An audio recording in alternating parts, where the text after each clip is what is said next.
Two men, one armed and wearing a bulletproof vest, showed up last year at the Cross Village, Michigan Community Center. There is word of that the machines are going to be wiped tomorrow.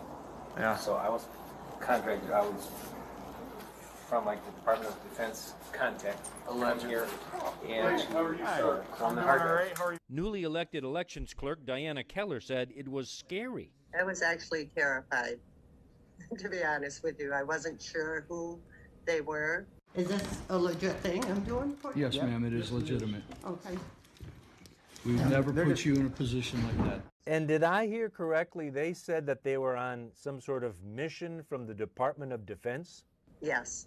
I mean, that sounds like serious stuff.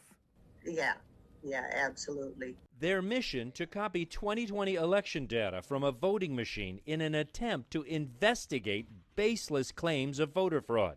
But they clearly were not from the Department of Defense. And then do you have a key for this one? Video taken during the hours-long visit shows they were bumbling amateur sleuths who had no idea what they were doing. Well, it has battery. So how do we get inside of this thing? It's super thin. The regular one's not fitting in there. They couldn't tell the back from the front, it seemed to me. It was just a bungled, stupid thing. But I was too scared to do anything. These are just two in a long line of election conspiracists who tried to gain access to election equipment in multiple states, all based on the lie that machines switched votes from Trump to Biden. I was so new to being a clerk, and I really questioned it, but I was also intimidated. So at the time, I wish I would have just said, no, you can't touch any of that.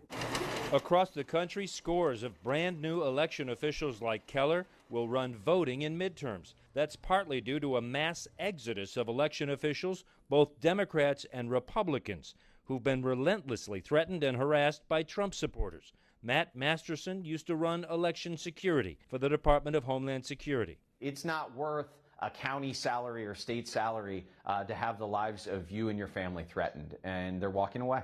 Roughly 1 in 5 election officials said they plan to leave before the 2024 election, with a third of those citing political attacks.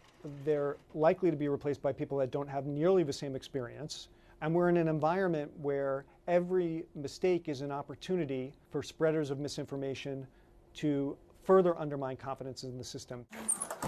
Back in Cross Village, Michigan, real law enforcement eventually did show up. And I came here to just do a forensic on it. Is that part of your normal policy? Just make sure it's operating properly and everything? No, I was. This is going through something else through the election integrity system. And an investigation found out these two operatives were sent to Cross Village Township by a woman who claimed to be under the supervision of Trump attorney Sidney Powell, and discussed voter fraud tied to data stored on a satellite owned by the Vatican City. Her name is Tara Jackson.